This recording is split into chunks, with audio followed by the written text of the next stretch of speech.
rise. Okay, tell me when.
Just say.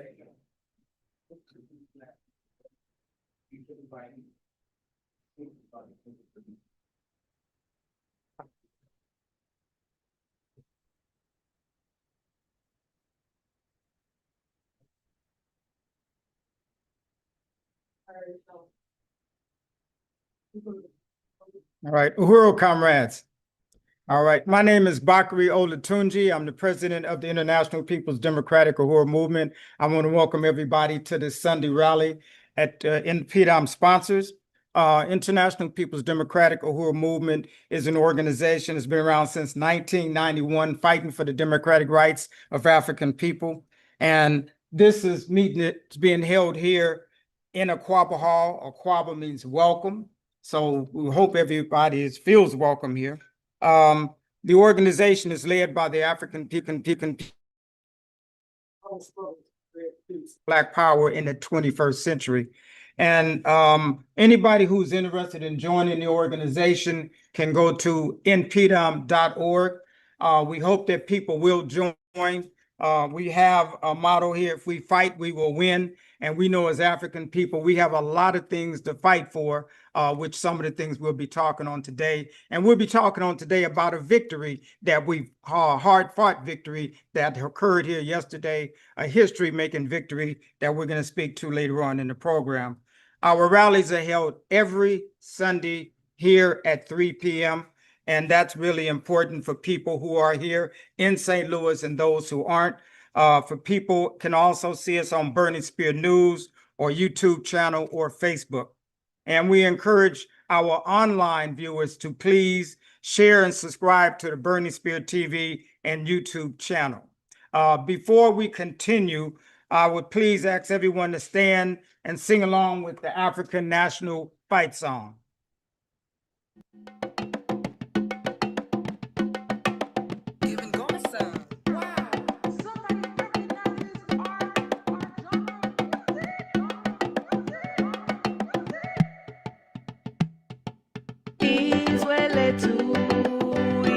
Africa, we are winning.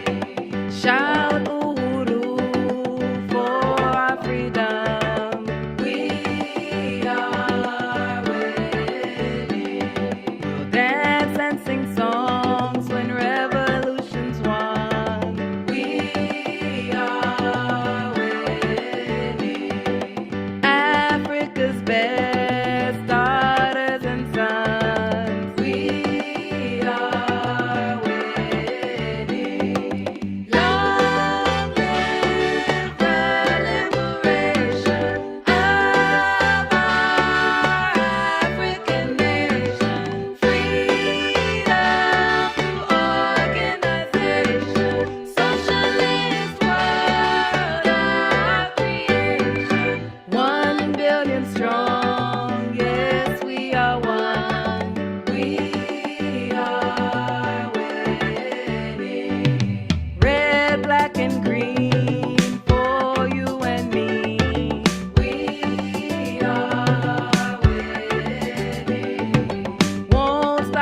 Fight till we are free. We are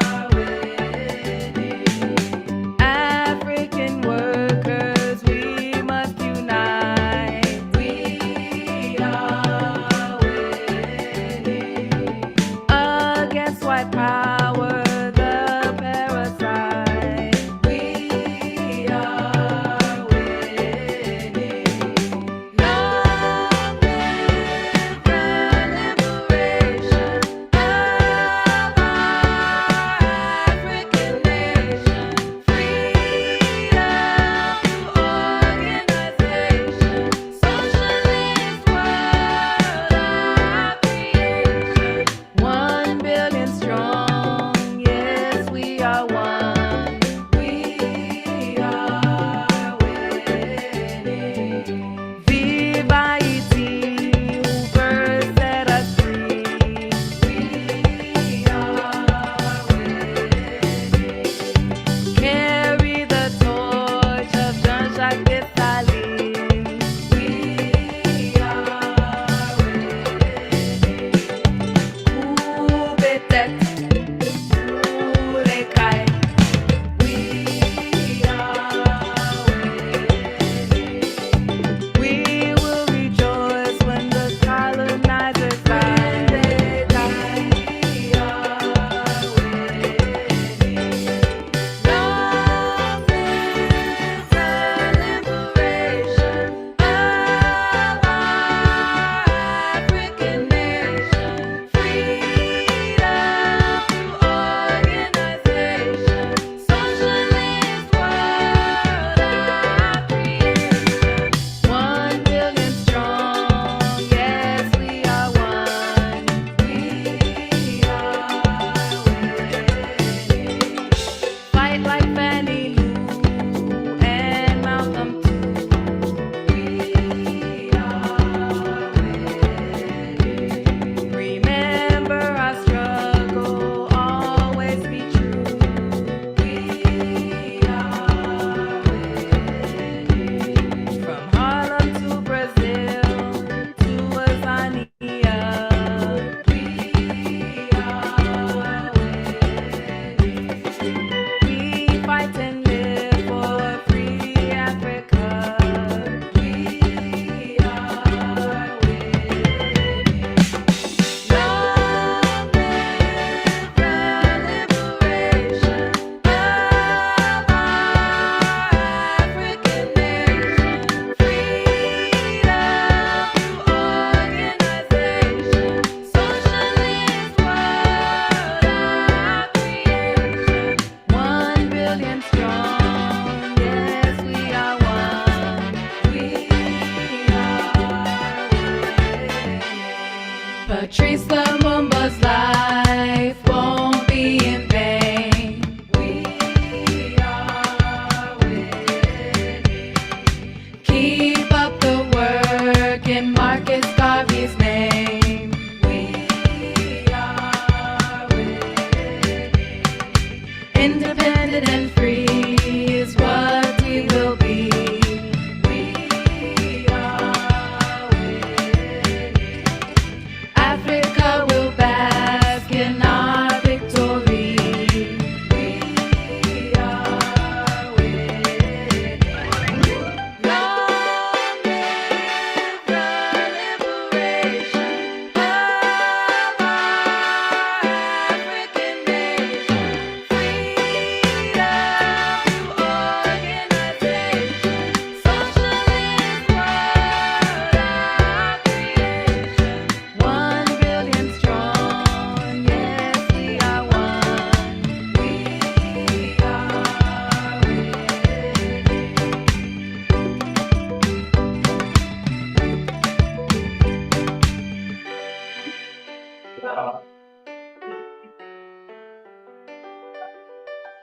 Oh, that is such a powerful fight song.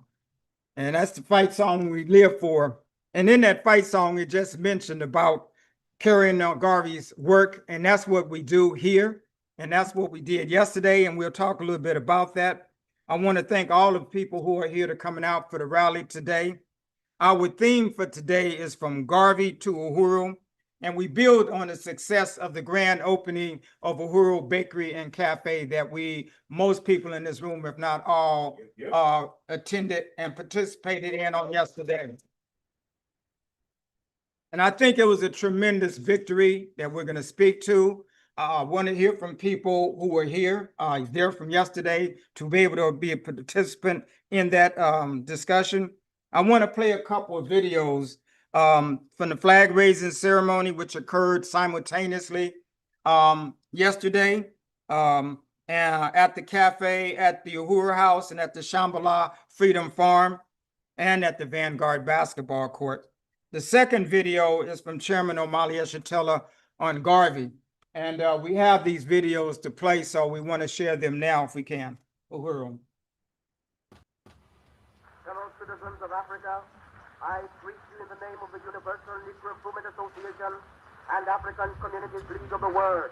As you are aware, the world in which we live today is divided into separate race groups and distinct nationalities.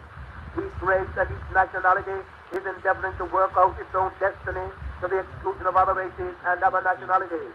We hear the cry of England for the Englishman, of France for the Frenchman, of Germany for the German, of Ireland for the Irish, of Palestine for the Jew, of Japan for the Japanese, of China for the Chinese.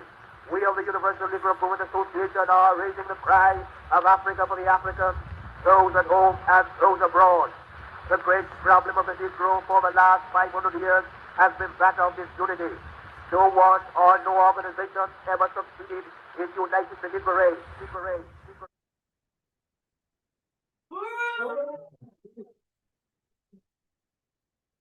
Okay, and this is the second video. And even as the League of Nations of 1919 was getting together to see who was going to get what parts of Africa and other places, it was Garvey who said, Africa for Africans at home and abroad. Africa for Africans at home in Africa and abroad in St. Louis. That is to say, all the places we were, Africa was ours and not theirs. And so this is a part of the struggle that they were contending with. And so they had to crush the Garvey movement. They had to crush every movement of oppressed peoples everywhere as it rose up, because when people begin to involve ourselves in producing life for ourselves and not for the colonizer, then the whole apparatus shakes to its very foundations, which is one of the reasons they would attack this movement, our party, which is one of the most significant things that happened in the last year. They would attack this party because we were initiating a process of doing for ourselves, feeding, clothing, and housing ourselves, because we have something like more than 50 different economic development projects that we control, not that they control. Because we were the ones who were creating marketplaces to feed and clothe and house ourselves. This was doing it for ourselves as opposed to doing it for them. And this became a part. Uhuru. All right. And again, these are just a couple things that, well, the presentation from Chairman happened at a previous meeting, but we're going to talk a little bit more about what happened yesterday. Before we get into our program, we want to take a look at the political education. And today's PE, I'm going to read sections from the preamble to the Constitution of the African People's Socialist Party. And you can read the complete preamble at another place, but we're going to start into this here. It says, whereas the world political economy has its origins in the attack on Africa, which includes the capture of Africa and the trade in African people, initiating the foundation of the modern world economy and the genesis of capitalism. Whereas the initial attack on Africa provided the process wherein Europe imperialist or racist consciousness, the European nation, bourgeois democracy, imperialist wealth, the Industrial Revolution, and capitalism were forged, totally wiping out the indigenous political economies of Africa and transforming Africa into a continent whose purpose was to provide for the creation and recreation of real life for Europe and North America. Whereas this process of slavery and various other forms of colonialism that gave rise to the parasitic capitalist system and the European nation also stemmed from the attack on Africa, which undermined the consolidation of African national consciousness and the African nation itself. Whereas the existing economic structures of Africa were born of the slave trade and modified to accommodate colonialism and neocolonialism, serving as a means of transferring Africa's resources to Europe, North America, and increasingly to other countries, and manipulating the political situation in Africa to serve hostile foreign economic interests at the expense of our people. Whereas, in order to facilitate this European orgy of plunder of our resources, Africa was divided into untenable, distorted microstates that function primarily as structures to transfer Africa's resources to imperialist countries and corporations. Whereas Africans forcibly dispersed from Africa continue to live in various states of economic deprivation and social and political subjugation, including domestic or internal colonialism in places like the US and Canada. We resolve to build and consolidate the African People's Socialist Party, USA, as an integral part of the international struggle to overthrow capitalist imperialism and neo-colonial minions in order to achieve the unification and liberation of Africa and African people under the leadership of African working class, and build a society which will, as declared by Kwame Nkrumah, advance the triumph of the international socialist revolution and onward progress toward world communism, under which every society is ordered on the principle of from each according to ability to each according to their needs. If you unite with our platform and constitution, you have the opportunity to join the African People's Socialist Party at apspuhuru.org/join. And I think that this piece speaks to the direction that the African People's Socialist Party has had since its inception in 1972. We talk about the total liberation of Africa and African people that we still struggle to build for here on today.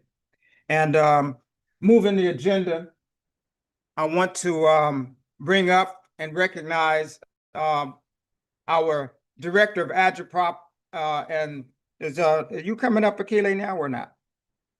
Okay, I'm looking at this. Okay, it's co-chair. I'm sorry, didn't see it here in front of me. So, Fofi, can I bring you forward, comrade, to provide co-chair?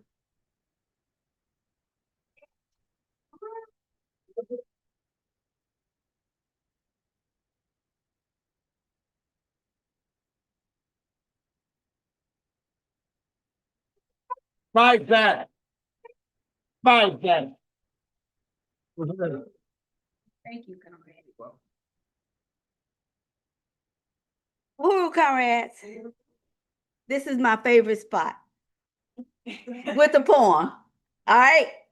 And I'm glad to say my chairman is in the house. Uhuru, chairman.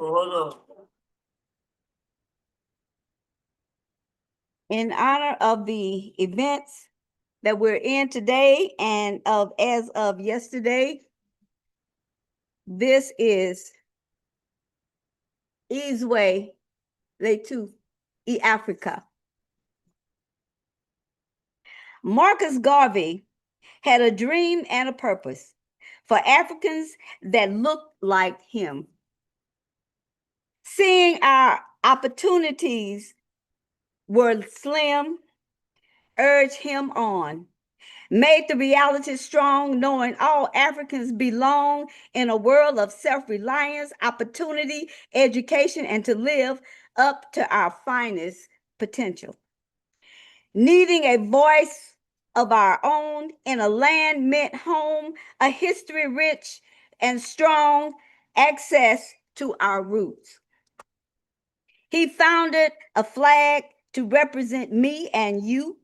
Look how it sways in the waves, in the winds freely, like we are supposed to do.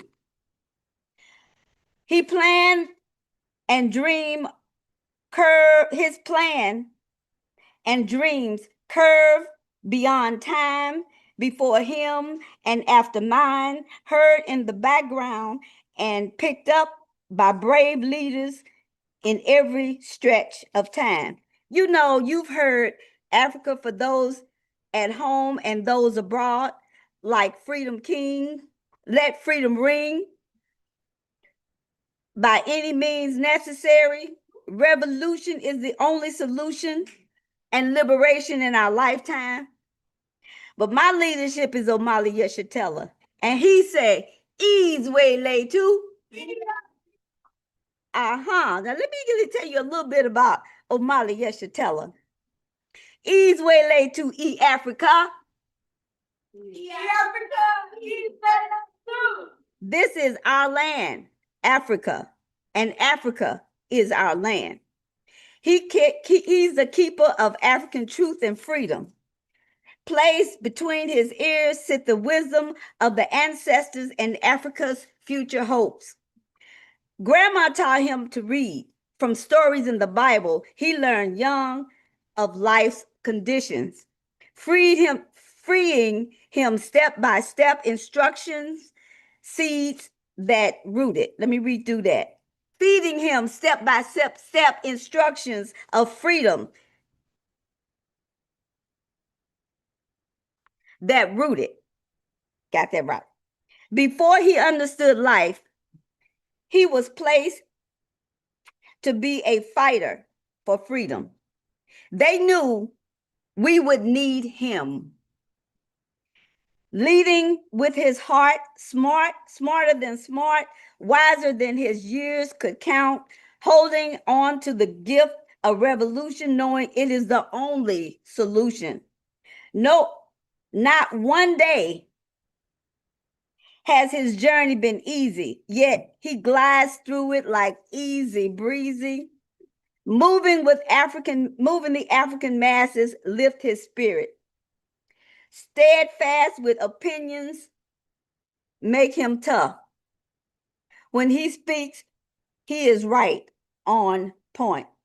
He reads everything in sight. He deals in facts to gift us with knowledge from our history and science for our future.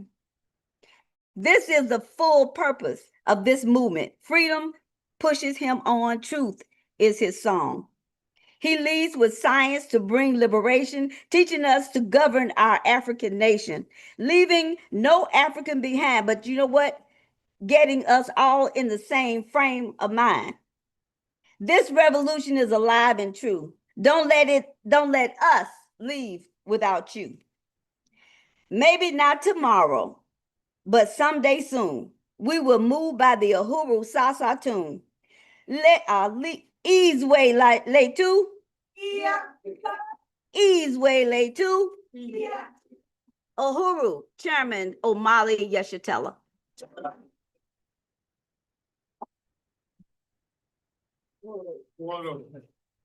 All right, let's give it up again for 4 feet. Uhuru.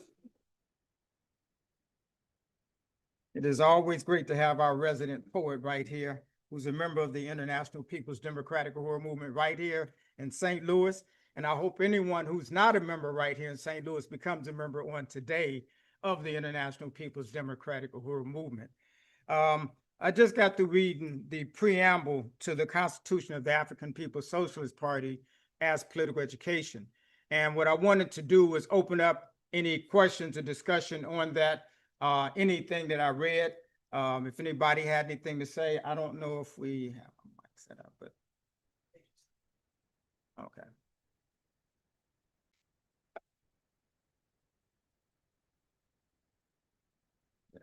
I just think when I think about this Constitution, I think about how many organizations I know who have a Constitution and have their Constitution rooted in the contradictions that we find African people in, that address the question of colonialism, that address the question of homelessness, that address the question of inadequate health care at all. And all of these things that we find in this preamble, where we find a system that has been sucking the blood of African people for centuries, even up till today. And that is one reason why we talk about the opening of this bakery yesterday. It is so significant because we saw the fight that had to go into just to get the ability to build the kitchen out to have it. And as Deputy Chair said, it was we're 2 years behind, you know, in terms of being able to produce and reproduce the resources that we need to bring money, bring resources into this community. hired people into the community, such as we have now. Right now, we have an African baker working at the bakery. We have an African chef at the bakery. We had many people who had pride in the community in which they live in yesterday, people who came by. We had over 300 bags, 300 gift bags that we didn't have at the end of the day. So we know the community came, we know the community supported, but if we didn't have this type of constitution that lays out the law of the organization and to put disciplined fighters out there in the world to go build this kind of thing. Deputy Chair came here to St. Louis ahead of everybody to find a place to have this kind of a center and to find a place where we have the garden, and she hasn't left. And that was in 2015, comrade? 2017, and she hasn't left yet. And the thing is, this kind of stuff we will find up in this Constitution. And we know who our enemies are. They're the same folks who put us on them slave ships in the ports in Africa and brought us and dropped us off all over the planet. And the thing is, we are fighting in and we're fighting today. And it's really, really important that people recognize this fight and join this fight. You know, it's so important. And so we want to be able to move the program. Does anybody have anything that they want to say in regards to the political education? Well, I want to move the program. And as I stated a little earlier, we have a comrade here who is going to provide us information on KSLB, Keeping St. Louis Black, which is a new radio station we're going to be having right here next door to the Uhuru House, next to the garden. And we're going to be talking about reports. We have all kinds of people going out into the community, getting signatures to show support. We have our, I think, conditional use permit hearing on the 27th of this month, which is going to be next week. And we want to be able to talk a little bit about that. We want people to take petitions out for those who haven't done so. And we're going to talk a little bit about people getting letters written today. Before you leave this meeting, write letters here today to get to be able to present at that hearing, at the conditional use hearing, and to sign up to speak at that conditional use hearing. So I want to bring forth Akile Anai. She is the director of the Department of Agitation and Propaganda of the African People's Socialist Party. She is here today in St. Louis live and not in St. Petersburg, Florida. So we want to bring this comrade forward. Let's welcome Akile Anai. Uhuru.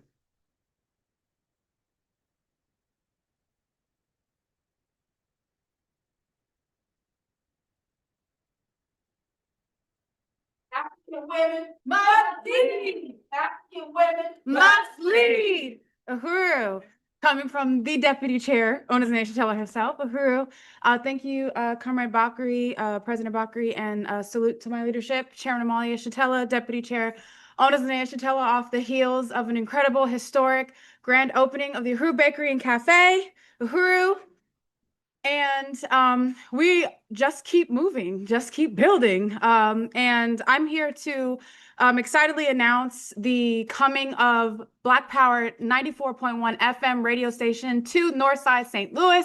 KSLB, Keep St. Louis Black. It's coming to your FM radio dial. And I know many people in this room, and I want to give a special shout out. I haven't met the sister yet, but Comrade Wendy Nia, who has played a really important role in getting, support for the radio station before, it even gets here. And just want to say that we have the license at 94.1, and now it's time to build, to construct on the building for the radio station, to give people a physical office space to come into, to work, to broadcast out of. And it's also serving as a recording studio. So for musicians and producers, to be able to come in and to, create the culture that is going to uplift the African working class community right here in Northside St. Louis, but it's going to reach the entire African nation. And that's what Black Power Radio does right now in St. Petersburg, Florida. And we're just expanding that mission, expanding that reach, here to St. Louis.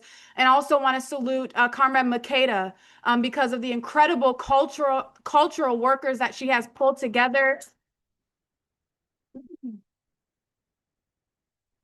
And that's serving as a very important, base of support, for this radio station as well.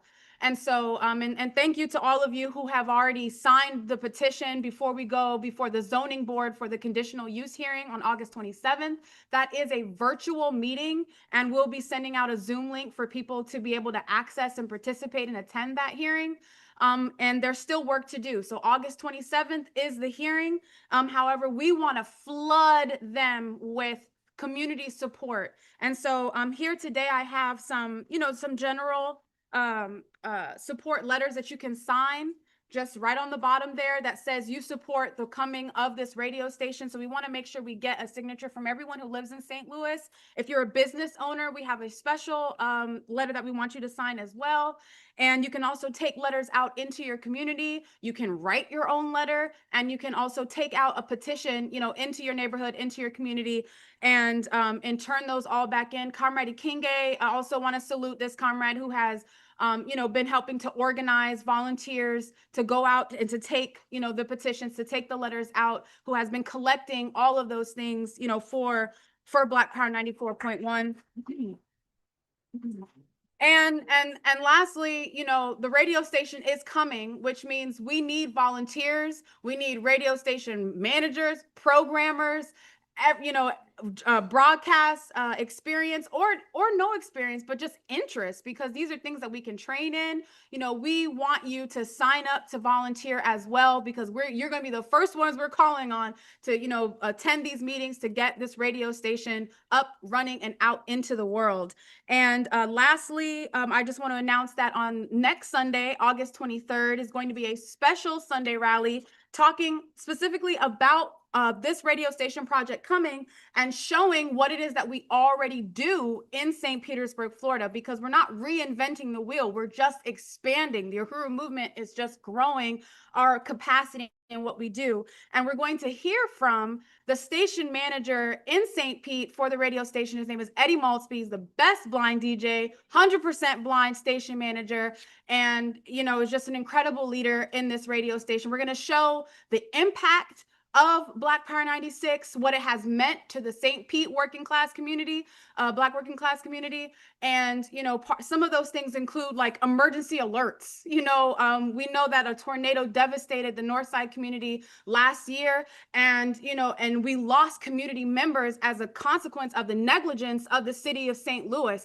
because they quote unquote forgot to push a button. Well, having our own radio station to be able to alert our community to, things like weather events and things like that puts the power in our hands to protect and secure our community in the face of those types of events. So those are the kinds of things that we're going to be showcasing next Sunday, hearing from the station manager and showing the work that this movement already does, that the African People's Education and Defense Fund does, and that and the radio station license is actually under the All African People's Development and Empowerment Project. And Comrade Fofeed is a great leader representative from APDEP. And so bringing those kind of programs, stop the bleed training, CPR training, those kinds of things we can put on the radio station, as well as the political education, the African Nation fight song, all of those things can be heard through the airwaves of Black Power 94.1 FM. So very, very excited. And we want you to be a part of this. And please do not forget to sign a letter of support if you're in St. Louis. Take some petitions out. Let's drive it all the way home and make it impossible for them to give us any kind of denial when we go before that conditional use hearing. The African community of St. Louis and the people of St. Louis want Black Power 94.1 to stop gentrification, keep St. Louis Black, KSLB 94.1 FM. Uhuru.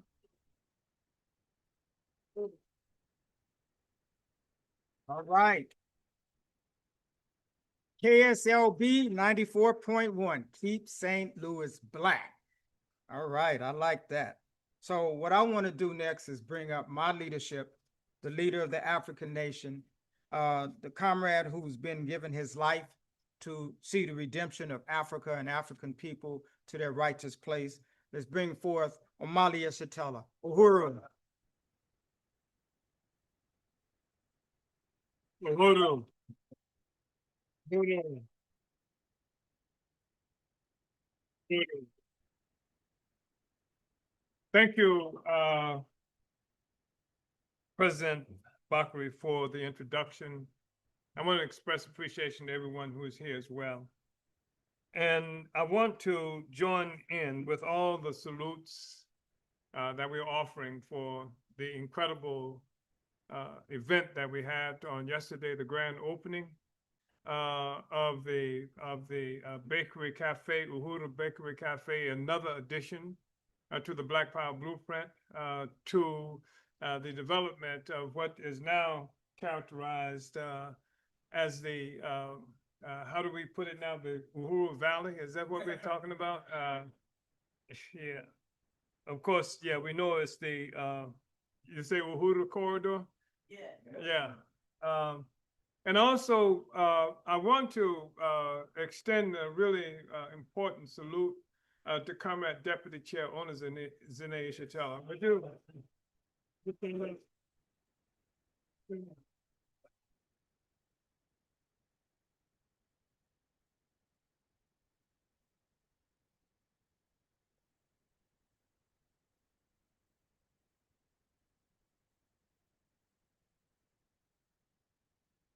I think you have a fan club.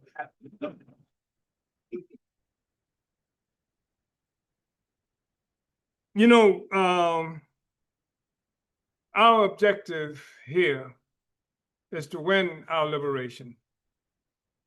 We talk about an Uhuru corridor, a West Florissant corridor that we're working on. We talk about Black Power Blueprint and the bakery, the successful bakery opening. And it was a real struggle, as been mentioned. It took us about a year just to get the right to work on the building where the bakery is now located. But it's always been about more than just a building. Fact is, you can find fancier bakeries and cafes in St. Louis and other places with a lot more resources than what we have access to. So it's not just having a bakery cafe, but it was a thrilling event partially because everybody who was connected to it understood and understand that this is a part of negation of colonial domination of African people. And that the most significant thing that the colonized do is to eliminate the presence of the colonizer in terms of institutional control of our communities, the ability to feed, clothe, and house ourselves, the ability to have an economy that satisfies our own aspirations, puts it in our own hands. This is what it's all about. That's what the Palestinians are fighting for. That's what the people of Venezuela had waged this incredible struggle to accomplish the ability to control of their own land and what have you, to be able to feed, clothe, and house themselves. That's what our movement in Haiti has always been about. We have not been a movement that's created to try and hurt and harm other people. It's been about liberating ourselves, being able to take care of ourselves, being able to say that our children, we know our children will have a future, not because some good white man has deemed it possible, but because that future is in our own hands. And we can't be satisfied with anything less than that. You've heard us sing the African Nation Fight Song, and what an incredible song that is. You heard the discussion of our Constitution, the preamble to our Constitution. It is about African people reconquering control of our own lives. It's not about, even the song says what? Freedom through what? Revolution through what? Freedom through organization. Organization. This is what it is that we are fighting for. And so I just think it's really important to remember that. And you have a whole population, you have a whole continent of Africa. You've got 2 billion people or so, Black people here in Africa, scattered around the world. 2 billion people in the years coming. This is one of the frightening specters that Europe and Europeans are looking at, the ongoing growth of the African population. And yet, everywhere we exist, despite the fact that we and our continent, our homeland, our motherland, has been responsible for development of the modern economy, and the modern economy could not exist without the resources that's being stolen from Africa every day. And all part of the resources that they hoard is us, as Black people. And so our struggle is to reclaim our dignity, reclaim our resources, reclaim the right to control the products that we create for our own benefit. So I want to say that this meeting is an important meeting. And what we're doing here at the Uhuru House is more than just getting together to talk and look at each other. It's a working meeting. And increasingly, we are more effective at working because that's what's going to make us free, what we do, not what we say. A lot of people say a lot of things and don't do anything. And so what we are talking about is creating an organization here. You know, what happened to us is that this government, the so-called Justice Department, what a misnomer, if I've ever heard of one. The so-called Justice Department attacked our movement, tried to put me in prison for 15 years, tried to charge me $500,000 for a fine, and did the same thing to Comrades Penny Hess and Jesse Neville. These are white people who represent Black power in white face in the white community, which is something that's problematic for them in a very serious way. So that they can't just attack us here. They had to go to their own neighborhoods to attack us, right? And so this is a real kind of development, but they attacked us because we're talking about freedom. They have a law and various laws because under slavery, freedom is illegal. And that's why everybody who tried to escape from freedom, from slavery, was a criminal. Harriet Tubman was a criminal, according to them. Denmark Vesey was a criminal. Nat Turner was a criminal for trying to free ourselves from slavery. They created a crime, be able to lock up Marcus Garvey, put him in, gave him a 5-year prison sentence, sent him to prison for what? For getting steamship lines for Black people so that we could have trade among each other around the world. Put him in prison.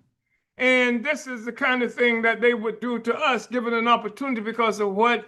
Because we're trying to develop a capacity to be a self-reliant population, having achieved self-determination. So we're not going to get out of this without a struggle. And we've been struggling now, this movement, for more than 50 years. And this attack that they made against us created a kind of hiccup. In some ways, we became more effective in some of the things that we do. We grew throughout this country, all kinds of people who we never thought we would be aligned with us, ended up being able to unite with us because of this critical question of the right to think and the right to speak. You know, like, what is that biblical passage? In the beginning, there was what? The Word. And the Word was God, was in God, and the Word was God. That's an ungodly act to keep people from talking. In the beginning, there was Word, the Word, the Word that was in the beginning. Not the U.S. Constitution. It says the Word. That's the people who are hung up on biblical stuff. The significance of that is to show how long this issue of being able to speak has been an issue itself. So that's what it's been about. And we have to continue to struggle. And the objective of attacking me and attacking our movement is to crush the spear that's leading the struggle for our people. They attack me because I'm in front. They attacked me because they had to come through me to get to the people. And they attacked the Black movement because they know the foundation of the entire social system rests upon the backs of Black people. And they attacked us because they know, we know now, that when they created what they call a Bill of Rights, when they created the Bill of Rights in 1790 something, etc., they didn't create that for us, because at that time we were considered property, like this chair, like a hog, or a chicken, or something else like that. It had no rights. And this was something that the Supreme Court said in 1857, right here in St. Louis. And what it said, that a Black man has no rights what? That a white man has to respect. That came from the Supreme Court. That wasn't, I almost said that wasn't Ku Klux Klan, but it could have been. And especially when you know something about the history of St. Louis, et cetera. So this issue of just speaking about freedom is a critical question. And it has never been easy, never been legal. They put Garvey in prison for speaking. They killed Malcolm X for speaking. They gunned down Martin Luther King for speaking. They killed Fred Hampton for speaking. They have killed people and us all around this country and around the world for just talking. They killed Patrice Lumumba for speaking. They overthrew Kwame Nkrumah for speaking. And these were not people who led armies and what have you to attack them just for talking. Because the question of free speech is not just for the right for me to talk, it's for the right for you to hear what I have to say, which is part of what makes Keep St. Louis Black such an important venture that we're initiating here as well. So we're going to have to work.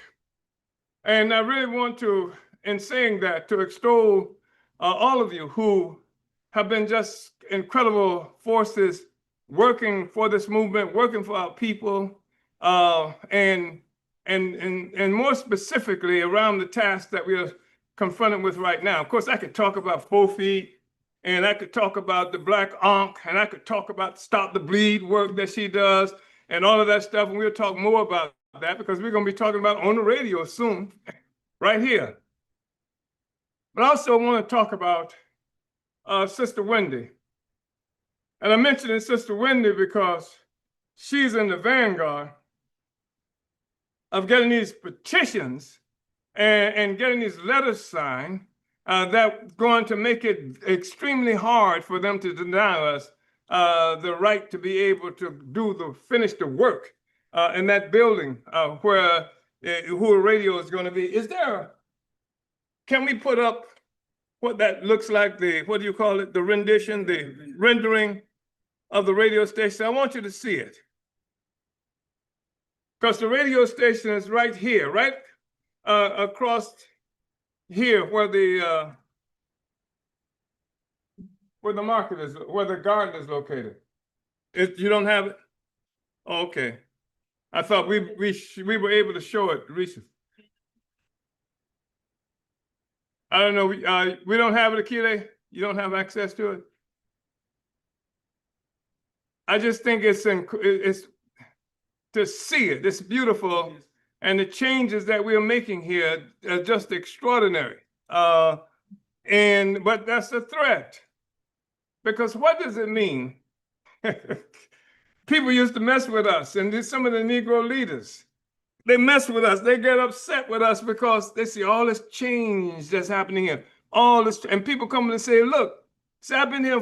These people have been here for 40 years. They're Negroes who have been in office. Their families for 40 years and haven't done anything. You just did this, in a couple of years. Look at what it is you've done to transform this community."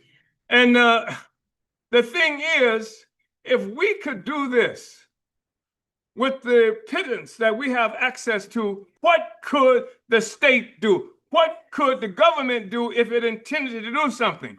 So the fact that it doesn't intend to do something and then stuff is getting done by the people is a problem for them. It's a political problem for them. So they would do what they could to stop this from happening. I remember Bakari was presiding over in Oakland, California. we had created a free clinic, a mobile free clinic for the African community. We take it to the most impoverished sectors of the African community. We had collected something like 40 volunteer healthcare workers that would go to housing projects and things like that with us. And then it was a problem, so that the Oakland government had to stop us from doing that. They stopped it. They made it illegal for us to do that. They said they would create their own mobile clinic. And they created a mobile clinic and let it last for about 2 months and then shut it down. Because when we can do it ourselves, this is an assault against colonialism. And that's something that they cannot tolerate. So we can't get that up. Is that what I'm looking at? Okay. So I want to say that, what's your name, brother? Hey, Charles, by the way. Charles? Yeah, Charles what? Charles Chapman. Charles Chapman. Good to see you, brother Charles. I saw you out there yesterday. Yeah. Yeah, you were breaking. Yeah. You know what? I was dancing a little bit. I saw you dancing a little bit. I was watching. That's right. Yeah. So I want to say again that it's important that we're here today. We have a lot of work to do, and I'm self-critical that we have not better organized today. And part of it is the attacks that I'm talking about. They made against us and made and pushed it out of place in some ways. But we will be better prepared because we need to have it set up so that you can go to work. There it is. That's what it is. Isn't that something? That's a rendering of what it is that we're bringing here. And so we have to make it impossible for them to deny us the right to put that right next door here. We have a radio station. We have a license already. We have a building already. And we're in the process of renovating the building on the inside. And we're going to have to raise some money. We'll have a community advisory board, people who will volunteer to be advisors for this thing that's going to come from different sectors of the community. It's going to be critical. We are talking about being able to go 24/7, not just presenting things from inside this country, but at 2:00 in the morning here, what is it? It's something like 8:00, perhaps in South Africa. And so that means at 2:00 in the morning, we could be broadcasting in Zulu or Xhosa, and because we have this app that will allow them to be listening to us in South Africa at the same time. We could be broadcasting in French because in France, they'll be able to listen to us at this time while you are sleeping, most of you, unless you're like me. So anyway, I wanted to just say something about that. And also, I really think it's important that we mention that this is the 25th anniversary of the Durban Declaration. And Durban Declaration is something that happened when the United Nations held a conference in Durban, South Africa, that the United States and Israel boycotted. Because the Durban the conference of the United Nations in Durban in 2001 was a conference that determined that African people are due reparations. So they determined that the enslavement and slave trade was a crime against humanity, which means that there's no statute of limitations to that. And which means that the United States is an unindicted co-conspirator with the rest of the colonizers according to international law. So we want to hold up Durban, and we're celebrating Durban, and we're asking people to be here on August 29th. for the Black is Back Coalition conference that's going to be, annual conference that'll be held here. So, and I want to say also that I'm convinced that one of the reasons that the United States government attacked us, one of the reasons, is because in 2015, I went to Russia. I went to Moscow twice. I went to Moscow because I was invited there by a non-governmental organization where they were having conferences on the question of self-determination of nations. So people were there from all over the world. And I went there because I wanted to be able to talk to people about what was happening to Black people in this country. Because most times we, that is Black people, are left out of these discussions, and you have the white left, they're there telling about what Black people need. So we went there to say what the situation was, African people. And we went there twice. And they determined that that's when I became a Russian agent. We took petitions, collected more than 130,000 signatures on petitions to send to the United Nations, saying that the United States had violated the 1948 Convention on the Prevention and Punishment of Genocide. We collected those and sent it, and they attacked us. And I'm convinced that one of the reasons they attacked us is because they thought that Russia might be an entity that would take this before the World Court, because it took somebody with standing in the World Court, an independent state of the United Nations, to be able to do that, and we didn't have that kind of standing.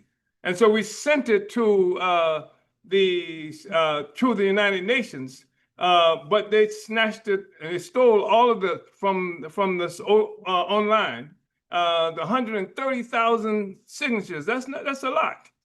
And because they were concerned about that, and they thought Russia might take, now they know Russia is not going to send any forces to attack the United States because of us. You think they would know that. But you know, they attacked us in St. Petersburg, Florida, and there is a place called St. Petersburg, Russia. And in St. Petersburg, Florida, was named for a Russian from St. Petersburg, Russia, right? And so, you know, it's the worst GPS system that we've seen since Columbus, got lost. So I just wanted to say these things and to say that we should not cower. We should not cower. That people have been struggling forever now, and we have to struggle too. And there are some people now who are frightened to death almost by what they see this government doing at this time. And that's because they don't understand that what this government's doing at this time is a reflection of its weakness, of its panic. Here you have a government that's sending warships all over the world, bombing people who they say are pirates and things like that in the Caribbean, sending all kinds of missiles and et cetera to Iran. And they're scared of us talking in St. Louis. I mean, that's not strength. That's panic that you see. That's fragility of a social system that you're looking at. And a social system that's also as quiet as it's kept. It has something like $130 trillion deficit that it's running. It's out of money. It's not able to pay for anything. It's just got guns. And literally, it's got guns, and they're running out of that too, So I just want to say that we cannot be afraid. We have to continue to struggle and recognize our right to be a free people, and we have to see that all of these attacks against us is just further evidence of why it's necessary for us to fight, to struggle. We cannot accept this imposition of tyranny on the lives of our people and our future.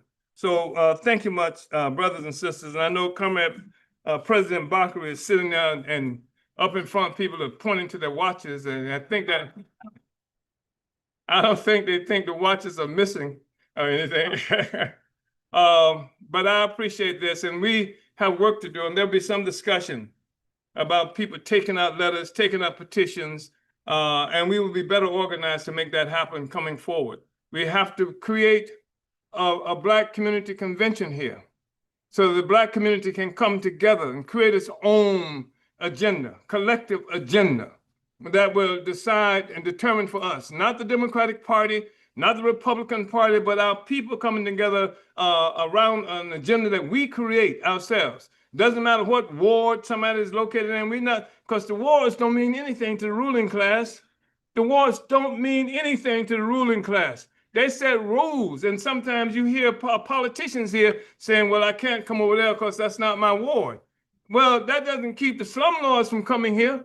That doesn't keep the ones who are stealing all of the properties from coming here. The ones who are paying for the races that people are running, the politicians, are people who don't live in these communities. They live everywhere. So we can make struggle to liberate our people from wherever it is we're located. We can create our own agenda. So thank you, Comrade Bakari. Thank you, Uhuru. Yes, stop. These were laid to Uhuru.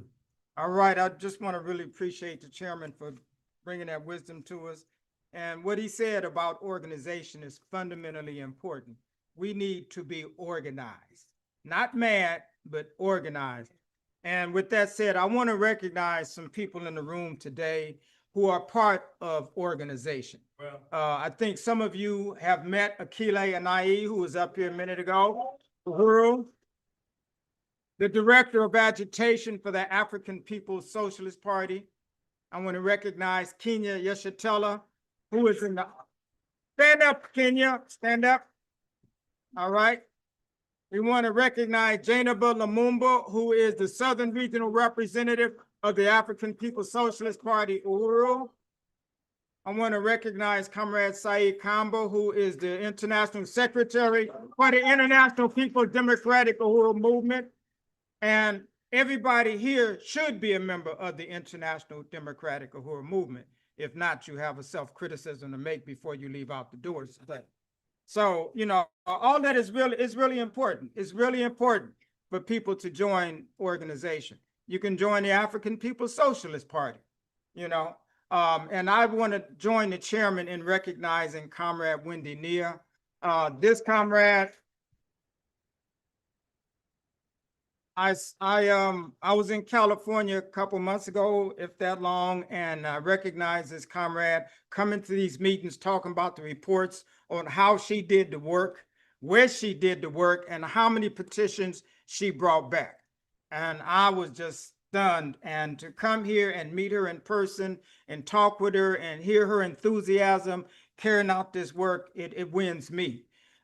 We have had a situation where we had leadership of the International People's Democratic Uhuru Movement had to step aside. That is the reason why I'm here.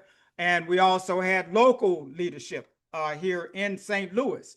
And we are in the process of building to fill out the capacity of the International People's Democratic Uhuru Movement to have an international executive committee, not just in name, but in practice, where we have a functional, strong international executive committee that will carry out the work based on our goals, based on our objectives, and carrying out the mission of what InPDUM was built for, which is to win the masses of African people back into political life to do the work the chairman just got through talking about doing. And we're going to have to work for it. And I mean work for it, just like you saw the work that went into yesterday. That didn't just grow up out the ground like you put a seed in there, put a little water, a little sunshine. It took people busting their asses to do some work, you know, and I'm surprised people are in here in this room today as a consequence of it. But it happened and we got a lot more work to do. But all that is to say, we're going to have to organize. We're going to have to take the petitions out for the radio station. We're going to have people join InPDUM, come to the rallies, and we're going to have people who have to come to the committee meetings. You know what I'm saying? And one thing I've learned with the Uhuru movement, we talking about all this social media and who got friends and who got likes. Not chairman, but Omali K. Thing, who is a comrade, a strong comrade of this movement for so long, he said, you need to go out and make a real friend. Yeah. You need to go out and sell a newspaper and make a real friend. And that's the kind of work we're going to have to do. We're going to have to do that because the work to build that, to win that fight for that kitchen came from that groundwork. We went door to door in the College Hill district, knocking on doors, getting over 200 petitions from this community and from the South Side. You know, so it is the people. That is, when we put those flags up yesterday, that was for the people. And the people who came there were the people. So this is the thing we're going to have to build through organization. I just want to say that what we're going to have to do is make a call for membership. I know some of y'all said y'all members already. I'm not going to put people on the spot today, but I do want to make a call for membership in the International People's Democratic Uhuru Movement. It's $25 for your general membership.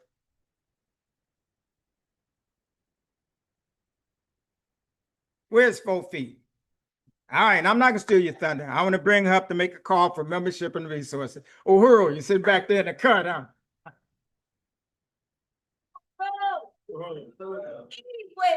Yeah.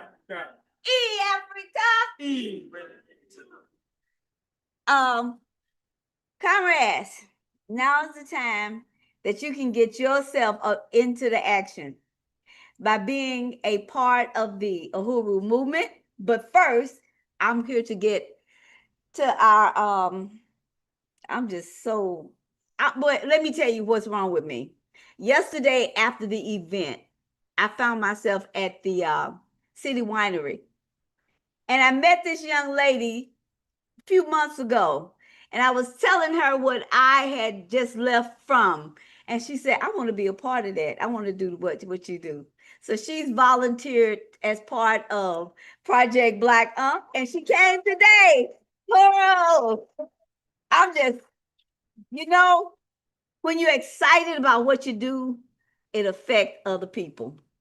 It affects other people. And I am 4 feet deep in this, y'all. 4 feet deep. Now, let me get back to my job. Right now, I would like for you to know that our goal is $150, and everything over $150 will be going into the radio reserve. Okay? That makes sense?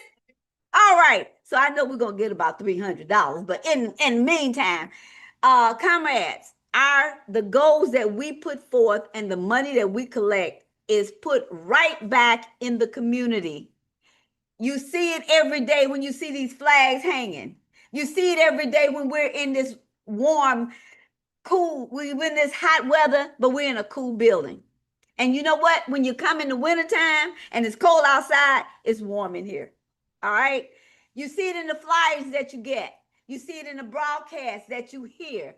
This money is put back in the community. And one other thing, which you may not know, is our brothers over in Africa, they too get financing so they can continue to do the work that we're doing here, because the International People Democratic Uhuru Movement is not just in St. Louis or in St. Petersburg. We are around the world.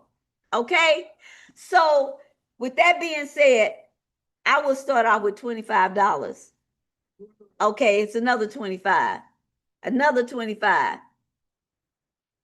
Another 25. Don't let 25 stop you. If you got $100 and you want to put it in, don't be shy. All right? You comrades online, we want you to do the same thing by going to Cash App, $InPDUM, or you can go to InPDUM.org/donate, which will be put into the total, but we'll get I'm not sure. We'll get we'll come back with some information about the total. But I went backwards, y'all.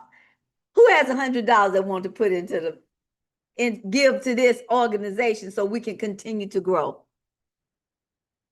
Okay, $50. Continue to match my 25. All right. Whatever you have, we are gladly collecting it and putting it to good use. Because every dollar you donate is a dollar for your liberation, for our liberation, and for the liberation of the future. All right. That's now I'll go to membership. Okay. Now, if you want to, you think we did a good fight? We putting up a good fight? Yeah. Okay. Well, I tell you how you can put up a better one by becoming a member of the International People Democratic Uhuru Movement. And you've already heard from the international president, okay? So let's get into this fight.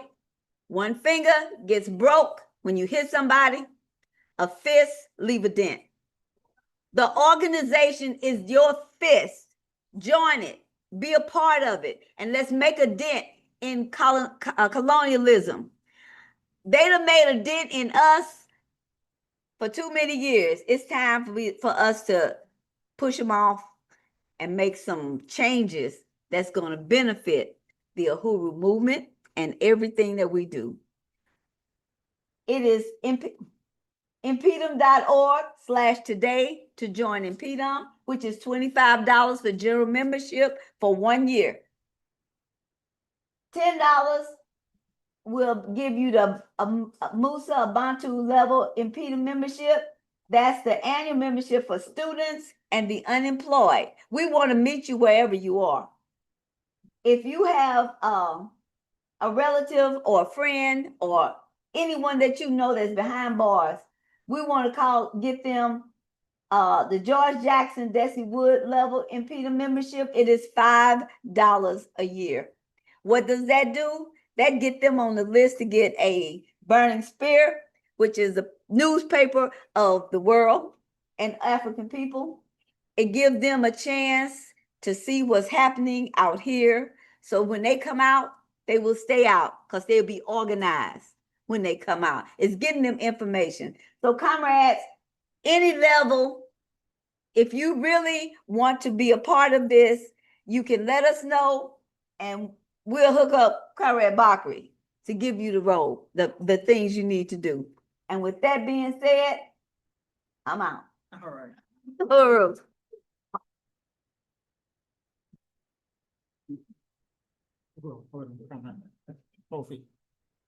Oh, yeah, take that. All right, let's give it up again for Fofi, Uhuru. Fofi was one of the first people I met when I came to St. Louis the first time in 2015. And it's good to see these comrades who are here a decade later. And I think about what brought the Uhuru movement here to St. Louis. And some of you guys might remember August 9th, 2014, right here on Canfield Drive in St. Louis. We heard the young Africans here in this community say, kill the police. It wasn't hands up, don't shoot. They said, kill the police because the police were killing us just like they murdered Mike Brown in this summer heat that we're experiencing today. They left his body laying on the ground for several hours in this kind of heat. And this is something that happens all the time. Living here in St. Louis is such a wonderful place. I really love it here. Again, this is the epicenter of the African Revolution, and I call on all freedom-loving peoples, revolutionary or not, to join the organization, to join the Uhuru movement, and to participate in this work to move forward freedom for African people worldwide, not just in name, but in practice. And I just think it's really important. And I have this comrade that's sitting somewhere in the room, and I'm looking for Comrade James, sitting right back here. James is a comrade who I really appreciate. He's on point, makes it happen. Comrade James is going to come forth to talk to us about the announcements that we have. All right, Brother James, come on forward.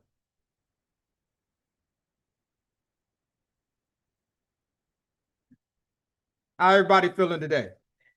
All right. Y'all should be pumped. Yesterday was a great victory. Got to bring that victory flag up in here today. All right, come on, Brother James. Uhuru.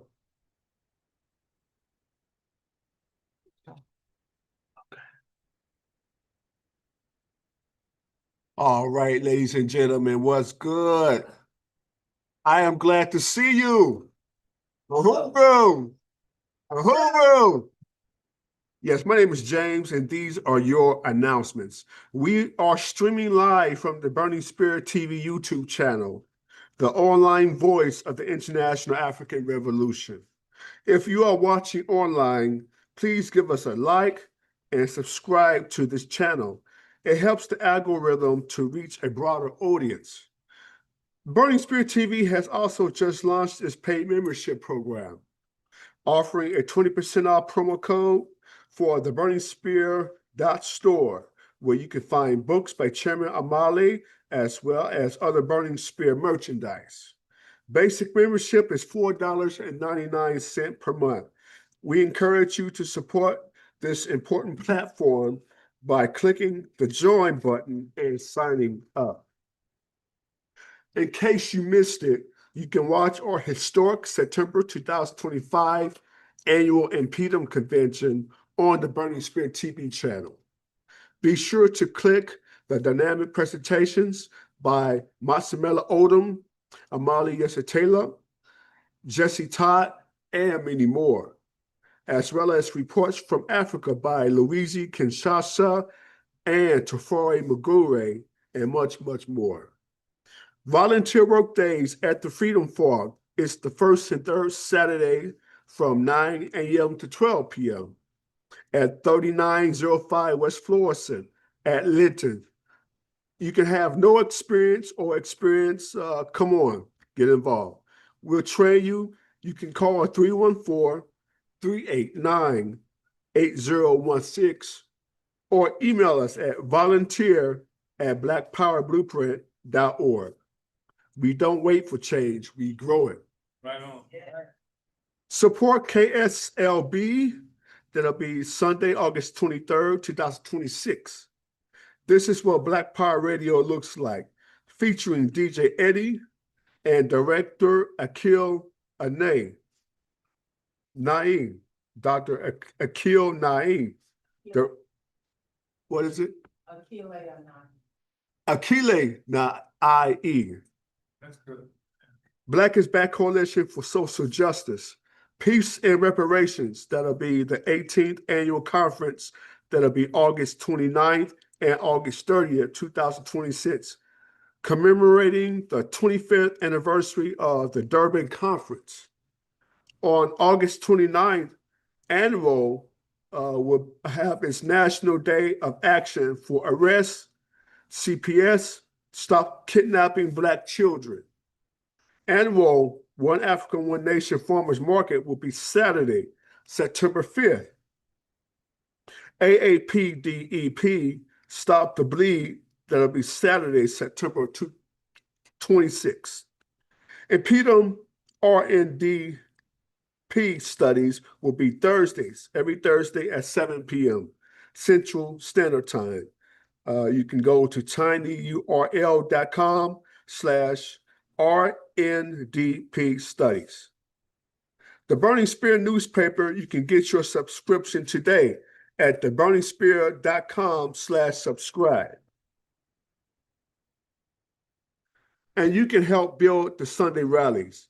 We need your help building for Sunday rallies. This includes welcoming people at the sign-in table, helping with tech and audio-visual equipment, creating promotional materials like flyers, helping to provide security for the community meetings, flag detail, raise and lower the African flag, and helping with Karamu to organize food in these Sunday rallies. My name is James. Thank you so much. That was your announcements.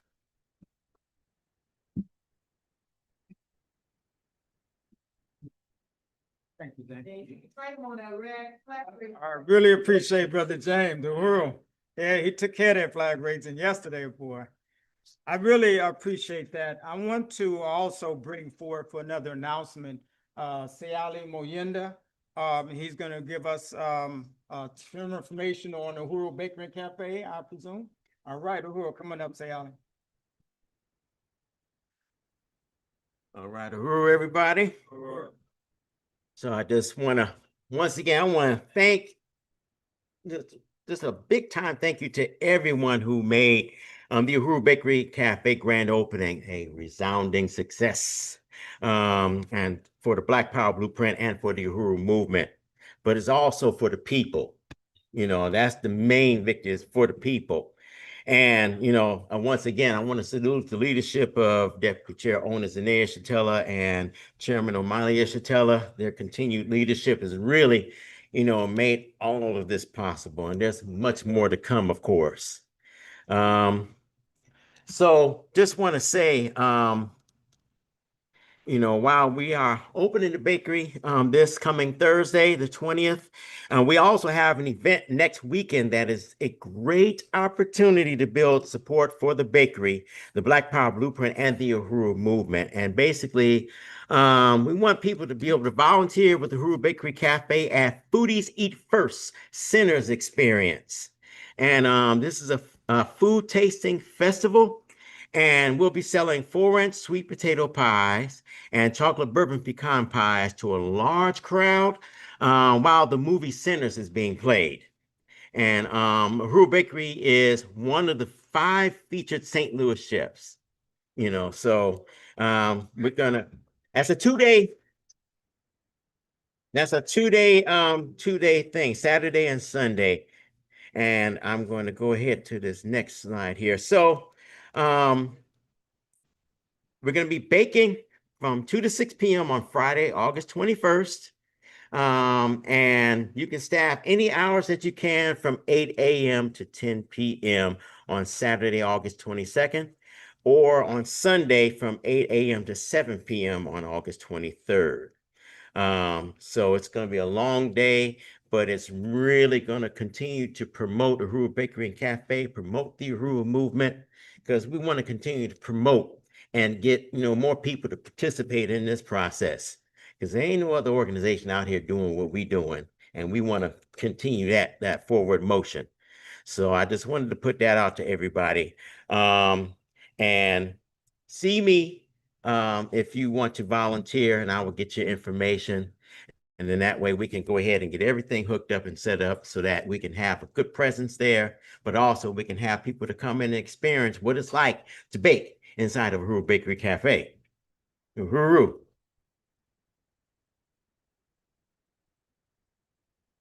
Uhuru, thank you, Comrade Sayali.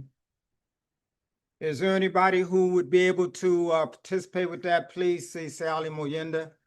I know Comrade Gregory is here, but before Gregory comes up and give us some culture, I want to ask Comrade Wendy if she'd come up here. I wanted to ask her something. Are you able to come up? Yes, you, that Wendy. And with the swag. There you go. Lots of swag.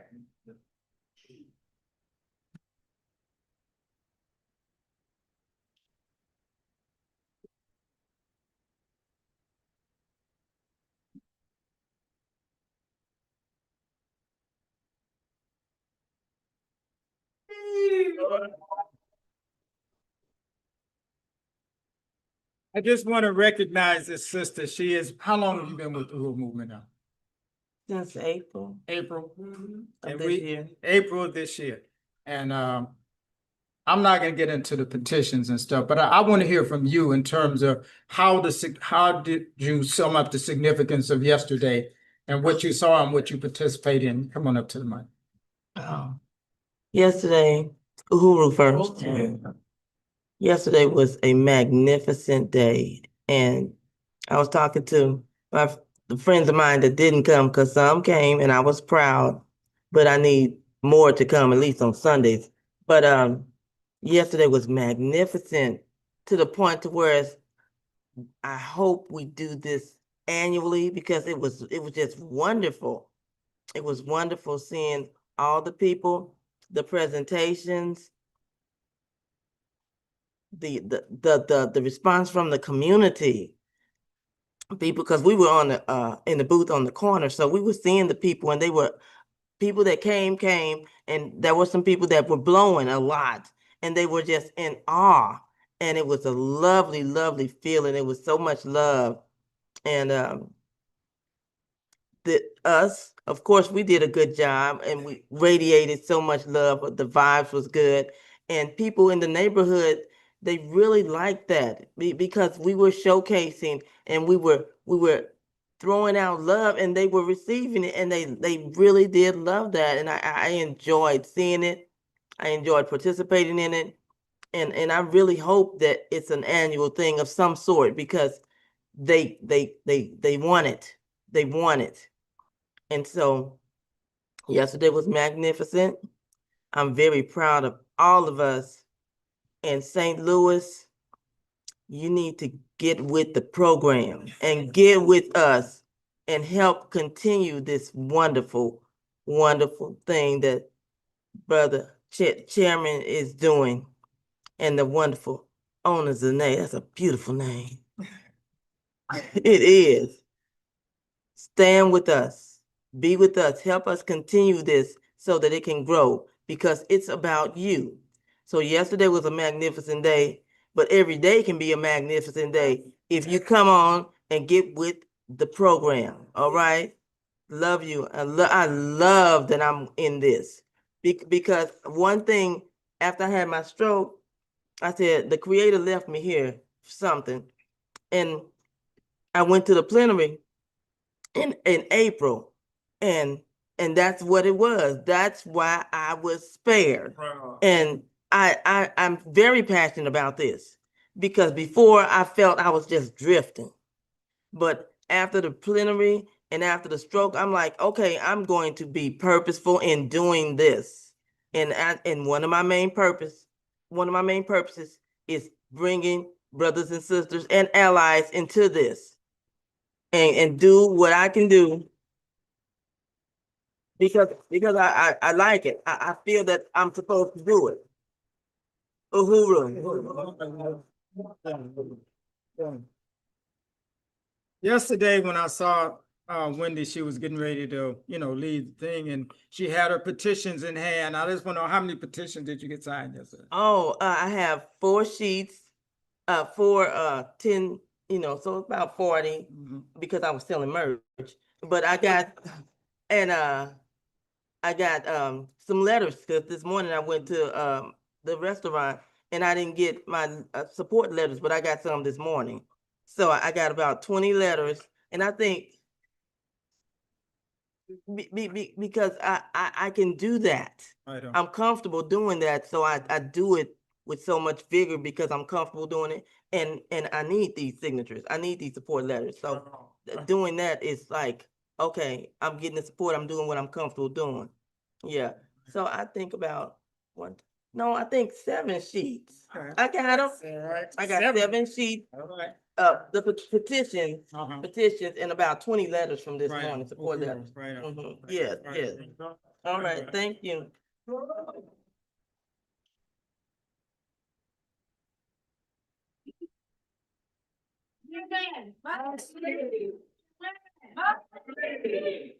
Wendy, did you break the news to the restaurant you're gonna be at the bakery?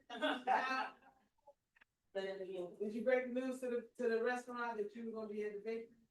I know last week you said you was gonna break the news to the restaurant. You said you was organizing in one place.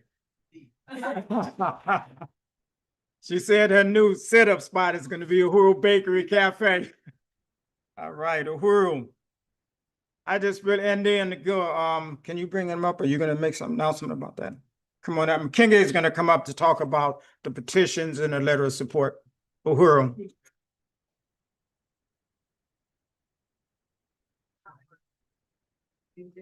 You just said keep it. Oh, my sister. Yeah, Uhuru. I didn't see it.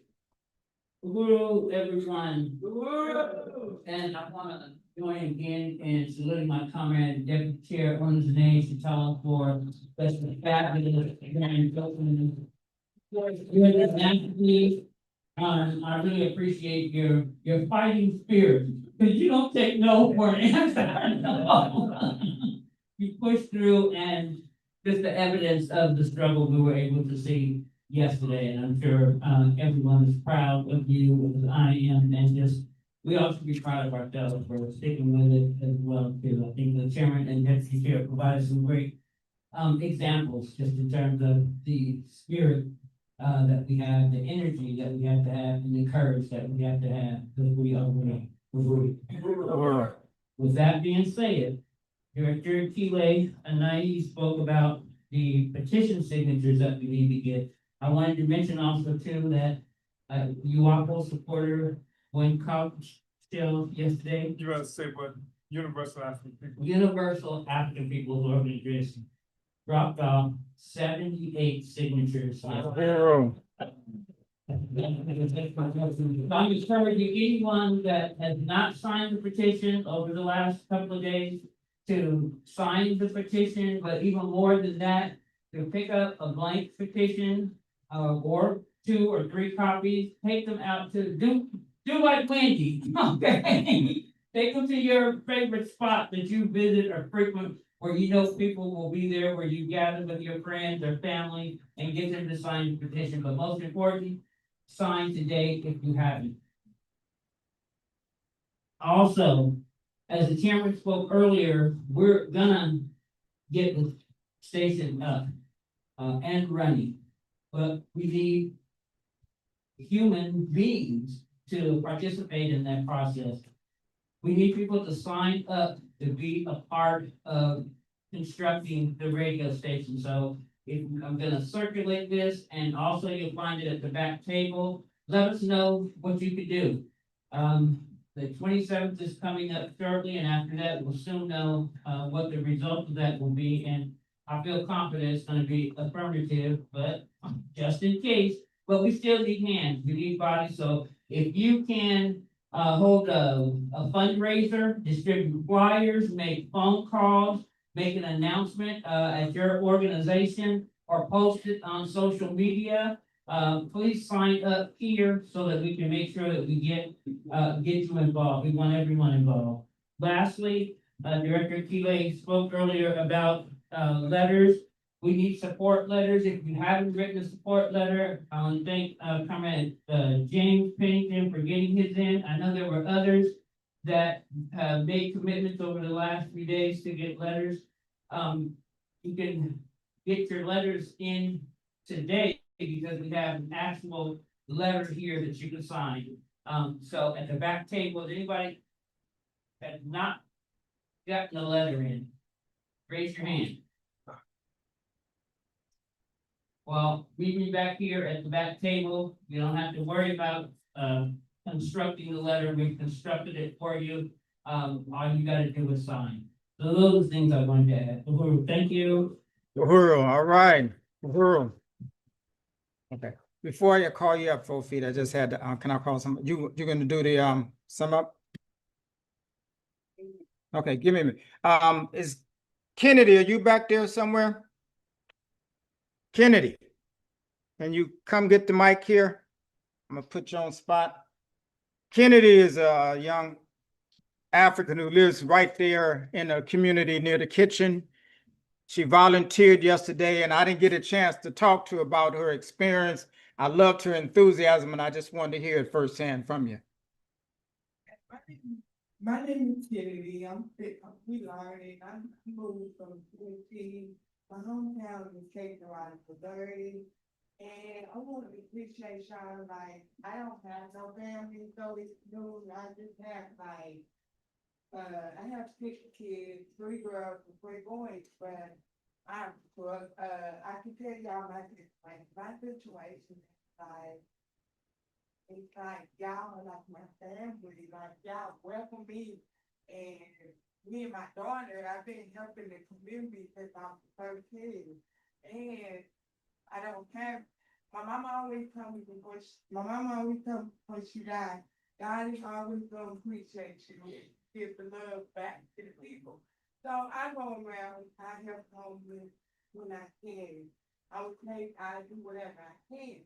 But nowadays, since I met y'all, it brought me a new epiphany because I live on 1922 East DeSoto, and it's a new neighborhood, and I want to help, I want to volunteer. I want to work, I also want to ask you guys, who is the owner for the cafe? I do want to work for the cafe because the job I'm working at now, I'm having problems with my disability, like people, I've been bullied since I was going through and going up. And it's struggling me. It's like I'm struggling. I don't have nobody. It's all right, sis. That's all. I'm struggling. Just I don't like going to my job every day because I'm stressed. I gotta pay my bills and take care of my kids. But I don't have that help. And I want to say thank y'all. Thank y'all. Okay. What was your experience? What was your experience yesterday? You were so uplifting to me yesterday. What was your experience on yesterday? My it's like I want to help my people. I want to try to get to know my story. I was so proud of myself to help y'all because I've been doing it since my mom, when she was alive, she used to take us out there to help the community. Like I would take $100, go downtown and feed the community. If I have soap, I would make soap bottles for the homeless because they need it.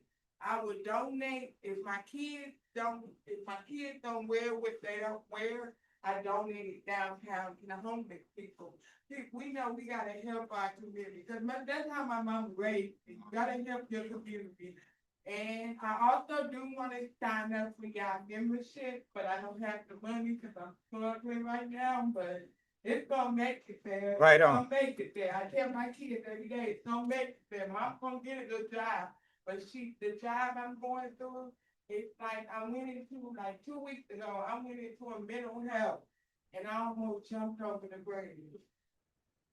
Because it's my job. It's like, it's my job. It's like, there should be more, but they're not paying me more than they feel like it is. That's all right.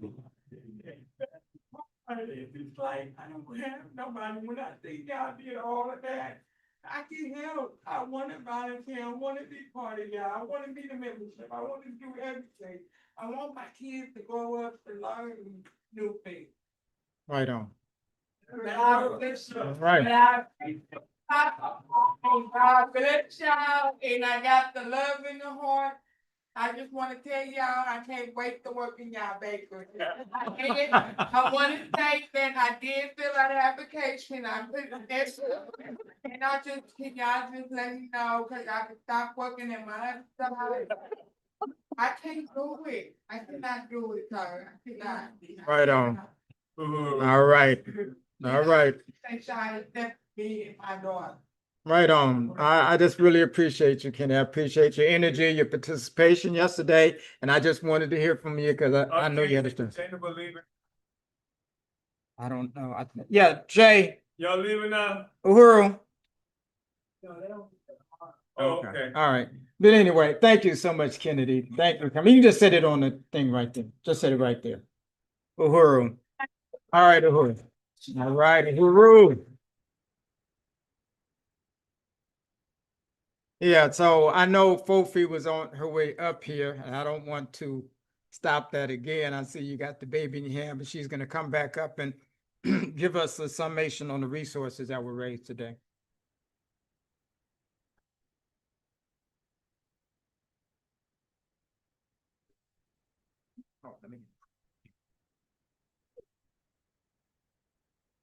Uhuru, comrades. I just got some news that the InPDUM donation on the website is not working, but you can always go to Cash App. And it's Cash App, InPDUM.com. InPDUM. I can see you later. Anybody that tried. Okay. And our total is $260. So, like I said, anything over 150 is a donation for the Black Power radio station. Chairman said, we're going to do this thing, we're going to have to raise money. All right. And with that being said, thank you, each and every one. And see me if you had a problem with the donation on InPDUM.org. Thank you. Comrades. Oh, I wanted to say one other thing. I'm sorry. Just as part of the as director of Project Black Unk under the leadership of ABDAP, we will be having a Stop the Bleed class September 26th. If you're interested, see me in the back, because these are life-saving. You know, CPR is good, but it's something else that's just as important as CPR. All right. And Dr. King will be teaching it along with myself as assistant. So it is a $5 donation, but you can save a life. $5 is real cheap. Okay. All right. Thank you. Burrow.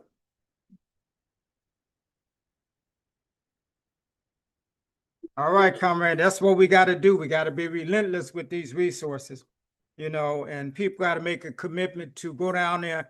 I'm gonna be there Thursday morning, I guarantee you, to get my vegan breakfast bowl on Thursday morning at the bakery. So we have to support all our institutions, including this meeting here today. Gregory Reed, Gregory in the house. I'm gonna bring Gregory up. Gregory is gonna provide. I'm still buzzing off of his thing on yesterday about the buzzard. And that was a hell of a story there. The griot. All right, got any brothers, sisters, comrades? Brother Chair, Deputy Chair. Wanted to, I'm going to do something a little different today, but before I do, talked about that radio station and how important it is. It becomes a tool in our organizing toolbox that we have to use. Just as these elections are coming up, and we encourage folks that, hey, regardless of your political party, the colonizers are getting on all of us. Just recently, and Brother Chair, I certainly wanted to make you aware that an unprecedented occurrence in Hawaii, where the state Supreme Court criticized the national Supreme Court. And what they said was the Roberts Court sees only white and claimed that the federal court's interpretation of the 14th Amendment as colorblind is actually white sight by design. Now that's a steaming, and having a radio station allows us to get this kind of information out to folks to let them know who you put in office can make a difference. Just recently, we found out that over the last 4 months, the unemployment rate among African-American women went from 3 to 6% as a result of the DEI. So these individuals certainly have no respect for us, and we definitely have to be able to take care of ourselves. But I was inspired at the event yesterday. A sister came up, and I regret not remembering her name, but she talked about Ella Baker and the significance of her with the SNCC movement. And again, it shows how when we take our resources, it makes a big difference. Because Brother Chair, as she mentioned, had his early experiences with the SNCC movement, and she was one of the folks responsible for making sure that it was funded and was not absorbed by the other big Black institutions such as the NAACP, the Urban League, those kinds of things, which has changed the whole course of our history. But what I really wanted to speak to, I'm kind of getting into an area that I'm not familiar with. I'm trespassing on 4 Feet's territory. So bear with me on that now. I wanted to share a little poetry. I was struck by, from Mother's Day all the way up to yesterday, I couldn't help but think about the significance of mothers, the leadership of African women. And it dawned on me that when we think of our leadership, when we think of Chairman O'Malley, when we think of Malcolm X, when we think of Marcus Garvey, when we think of Ella Baker, we never think about who their parents were. You know, who was their mama? I mean, I don't know who your mother is. We assume that he has a mother because he's here, but we don't think about the significance of that person in the lives of our leaders. And I wanted to share a poem that spoke to that. It's called The Black Mother, and it says, "Where can I find love that never changes? Smiles that are true and always just the same.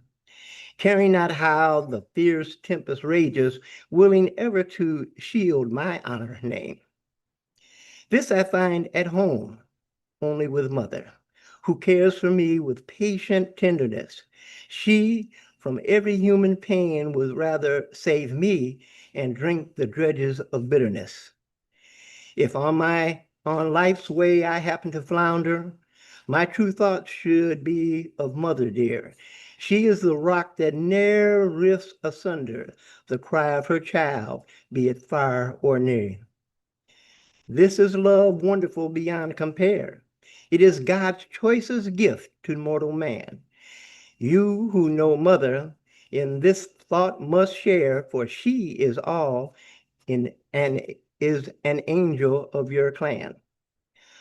My mother is black, loveliness of all. Yes, she is as pure as the new made morn. Her song of glee is the clear rhythmic call to these arms of love to which I was born. I shall never forget you, sweet mother. Where'er in life I may happen to roam, thou shalt always be the fairy charmer to turn my dearest thoughts to things at home." And that was written by Marcus Garvey.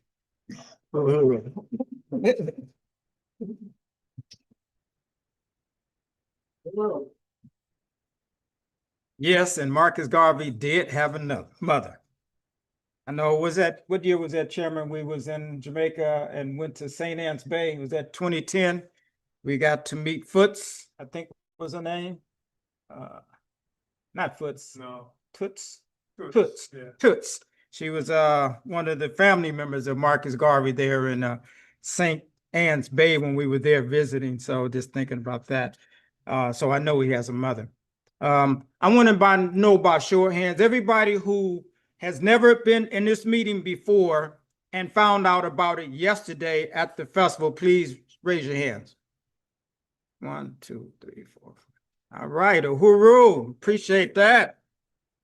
Right on. I want to, and we're about, getting to the close of today's rally. I want to call up Comrade Makeda, who is our resident cultural person as well. And Makeda was responsible for the culture that people heard yesterday. And there was some great culture. And I just want Makeda to come up to speak to that because I know she put a lot of work in it. And I think it was represented in the culture. So come forth. And that's not even talking about the culture that she dropped herself doing the flag raising and other times in yesterday's event. Uhuru. Uhuru. Did y'all enjoy yourselves yesterday? That's what I want to know. Thank you. Thank you. I just want to, extend a big thank you to everybody that was there yesterday and everybody that came out and participated. For one, we have Greg, and then we have Lifestyle sitting here. I didn't know whether to call you Scott or Lifestyle. But just like the culture was absolute. Like I was actually pleasantly surprised because there were a couple that I hadn't even heard before. I heard their music, but it was, I hadn't actually witnessed them performing. So, when they brought it, I was like, man, I hit the jackpot with that one. But I just was really happy that everybody was so so excited about participating and being a part of this thing, and I really want to extend to anybody that has this like latent talent that, we don't ever talk about, and, we're trying to hide it, or you're not quite out your shell or whatever. Cultivate that thing, learn to express it and use it, because that is your practical revolution. That is your way of getting involved. That's an avenue, I had stepped away from doing poetry for a while because I felt like, we were seeing stuff happen in the world, and all we were doing was talking about it. As a poet, I just felt like I was talking about it. I didn't feel like I was moving anybody toward any kind of toward end, no kind of trajectory. It was just me talking, and I was tired. And then that's where I found myself coming into the movement and recognizing that this gave me a platform to be the kind of poet and be the kind of revolutionary that can actually mobilize people through those words. It's not just talking, like the chairman said, you got to do something. You can't just be speaking and not willing to move, and not moving anything, not moving people, So I really appreciate the movement itself and the leadership of Chairman Omali Yeshitela and Deputy Chair Onazane for, really instilling that in me. And whether they know it or not, like I sometimes when I drop my little stuff on you, I be just trying to get your clearance. I be trying to get your clearance. I always seem to get it, but it's rooted in African internationalism. At this point, that the ability to cultivate it is because I was already cultivating my craft, but I needed something more to go with it, not just entertainment for entertainment's sake. So, just inviting other people. That's it for me. Inviting other people to their own talents and understanding that, like, right here, this home, you do your stuff in front of the family, and then you take that out in the street and really get busy. For real, you get to be a practical revolutionary. And I just really want to appreciate the opportunity to be on the planning committee for that. I was sitting in the back for a minute there, kind of drifting off on some, you know what? Let's see what a fundraiser for the radio station could look like, and how that would look with getting people to participate. So, you know, again, I just want to invite everybody to be a part of the work. The work don't have to be work if it's something you love to do. And that's just what it is. You play your part where you are. Just like Wendy said, she in her wheelhouse. That's what she does. And it's so helpful to us here. That's less work that, other people have to do when you have people that really connect and it resonates. The work that they're doing resonates with them. So, I just want to extend that. I want to thank everybody for coming out. It was an amazing, amazing, amazing. People that I knew that didn't show up. They were like, how did the thing go? I was like, you don't even know. You don't even know. And I ain't really in the place to tell you. But, next time, come on out. But, but at the same time, they knew I was really serious about, how excited I was, because they knew how anxious I was before it. So, I'm just really happy and elated to be a part of the movement, be a part of, making things move, really. It's not that word isn't latent. Movement isn't latent, a passive kind of word. It is, it means to move something, and I feel like I'm moving, And I feel like I'm helping other people at all times to move. So again, I just thank everyone for coming out and everyone for participating. Uhuru. Uhuru. I truly am going to be brief. I mean, people are waiting to eat something. I just want to say that I want Comrade Makeda to recognize the role that she's playing. And part of what I mean is this, is that every movement will find itself, once it really consolidates, being represented in culture. And we saw that, you know, like some people think culture creates the movement, but it's wrong.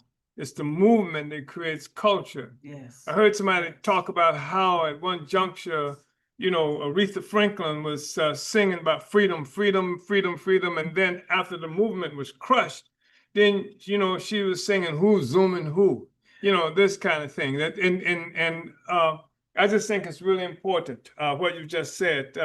African internationalism is a philosophy, and it has to be represented in the world. And we've seen at different times where we've done that, and then the movement gets crushed and people get killed, and then you don't hear that anymore. It's been barren. When, you know, like when I began building the Uhuru movement and developing a whole theory of African internationalism, it was barren. I'm telling you that there was nothing that gave any kind of coherence to the struggle of Black people.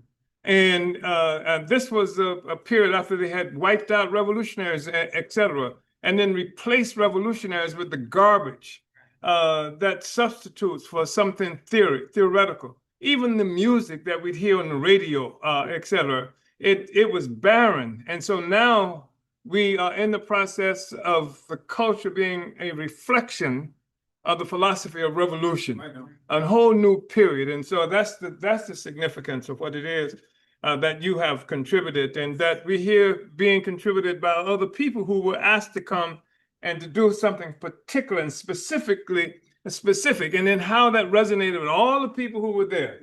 And there was one sister I thought was going to, you know, go into some kind of rhapsodic, thing when you were there on yesterday. So I think that's really important. I hope we can recognize that, you know, the significance of how the revolution, the philosophy is represented in culture as well. That it reaches all kinds of people when it does that. People who never think about revolution. People don't know they're thinking about revolution sometimes when they hear the cultural expression. That's how I came to you. I didn't know I was thinking about revolution, but I was listening to Wolves every day for a year, you know, so that's big for me. It's big. It's big. And when we met Comrade Makeda, as quiet as it's kept, she was the person who used to do our press stuff. And the first thing that we did with the Black people's grand jury that put the state, provided the state the evidence to whether or not the guy who murdered, what was it, the murdered Darren Wilson, whether he should be indicted. And Comrade Makeda was kind of timid at that time, but you can see all timidity has been destroyed. Anyway, Uhuru.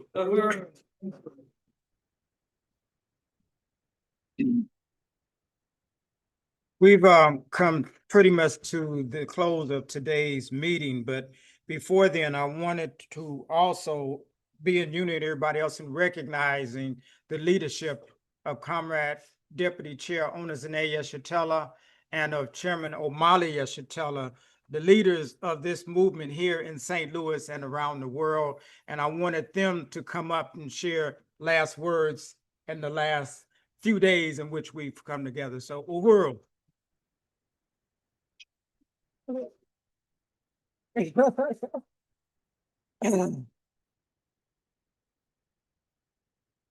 I just really want to appreciate everyone for coming out today, but especially coming out yesterday. And I always say, like, people come into this building right here and they see the building as it is right now, but they don't see the work that it takes to put all this together. So the same thing happened with the Bakery Cafe. We've been, struggling with the city for over a year. Then it took us another 6 or 7 months to complete the building. And then we had the grand opening on yesterday. But it was so many people involved in that process. I know people are always saluting me, but I believe in the collective process. Everybody that came together had a part to play. And if those puzzles did not come together, we wouldn't have had a grand opening as we did yesterday. So with so many people involved in that process, I can't even name them all, but you know who you are. I don't want to start naming people and then forget somebody and have to run back up here and say, but everybody knew who you are, who participated in making the bakery happen. We had a plenary back in April. So right after the plenary, we started meeting consistently for every 2 weeks to build for this bakery opening. And yesterday it all came together. It was just a beautiful sight. I know I was crying and I was nervous, because you never know if people are going to show up. And we, really had some great promotional department. We had a PR woman that was spectacular, who helped us get in all those TV shows that you saw, Ciali and everybody, the chairman in. It was just an amazing time. And this is what we have to do for Black Power 94 radio station. We all have to come together to get this radio station up and running because we need it. We have to have a voice in our community, someplace where people can come and speak to the community, and that's you. So everybody in here, I hope that you have signed the petition. If you didn't sign the petition, sign a letter. Be on the hearing on August 27th. It's at 8 a.m. We need everybody to participate. This is not our first rodeo in a conditional hearing. So we just need everybody to really, really dig in for the next 2 weeks. Yeah, the next 2 weeks, so we can have a positive outcome. So we can start. I don't even know if people have even toured this building. We should have a tour of the building so you can actually see what the building looked like now. So when you see that picture that was up earlier, you can see your footprint on that as well. It's going to be a beautiful institution, just like all the institutions of the Black Power Blueprint and the Uhuru movement. We say nothing less but the best for the African working class. And that's what we're going to do with Black Power 94 radio station. We're going to keep St. Louis Black, and we're going to just put it out in the world. And we're going to build this community back to where it was centuries ago. So I just want to also recognize Stenda Afua. He came all the way from no, we can recognize you too, but this comrade, we actually met maybe 4 or 5 years ago at the LRA process. And we just, struck it up, and, he been back and forth wanting to volunteer. And I was surprised to see him yesterday. And I'm so glad to have you back in the mix, making things happen, especially on the social media writing area, with Agitprop, with, the ODC, just making it happen. So I really appreciate you coming as well. Uhuru.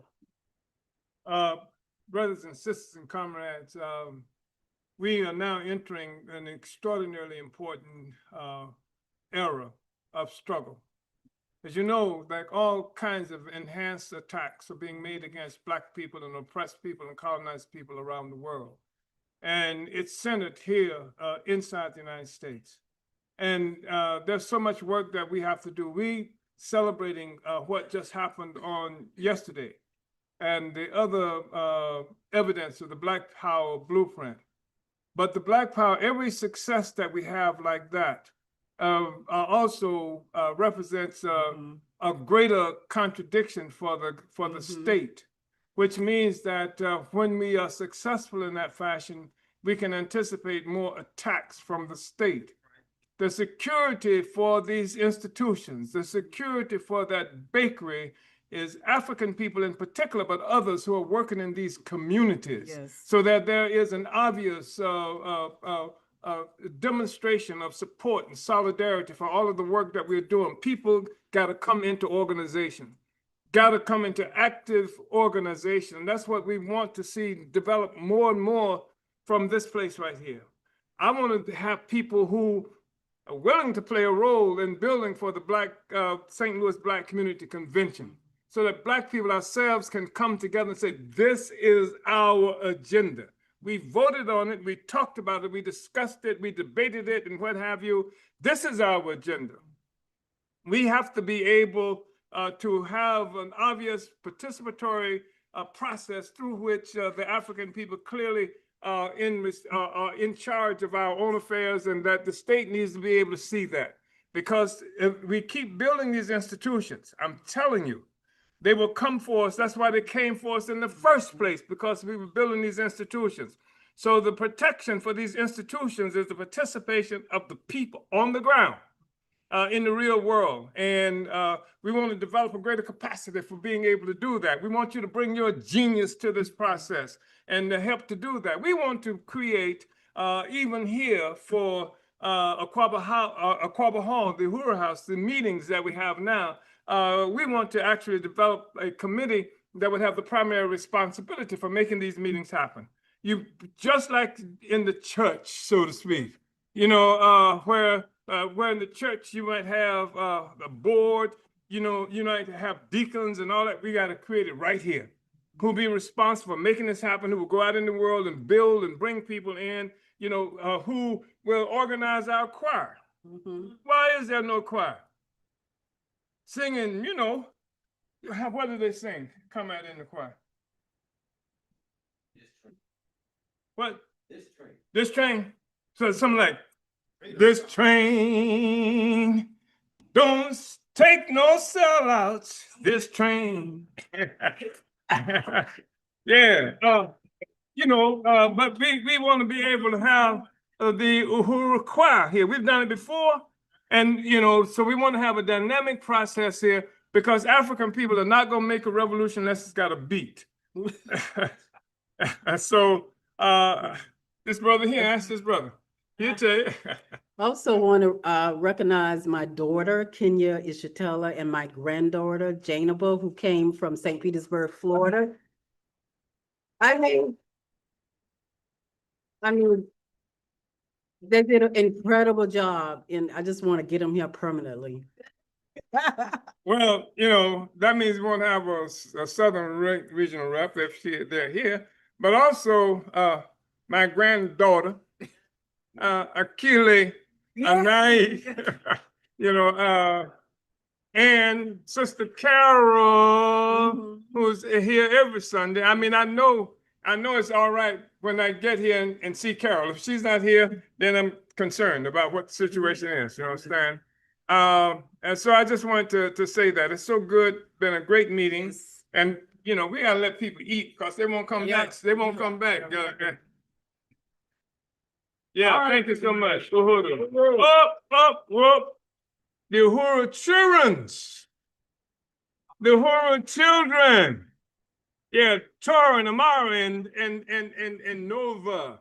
Yes, gotta say something about the Uhuru children. We not sold out. We gave away all 50 girls dressed them, and they just love Black children. So we're going to think of a way to keep that going. Yeah, and it's very successful. Well, Rage, the mama bringing these children here, I really appreciate that too, because every parent should be able, their children should be able to grow up in these kinds of circumstances. So, Comrade Rage, who has been here for a long time. And Comrade Rage, by the way, is after the attack that was made on our home. And we couldn't contact anybody because they had taken our phone off. We couldn't communicate with anybody.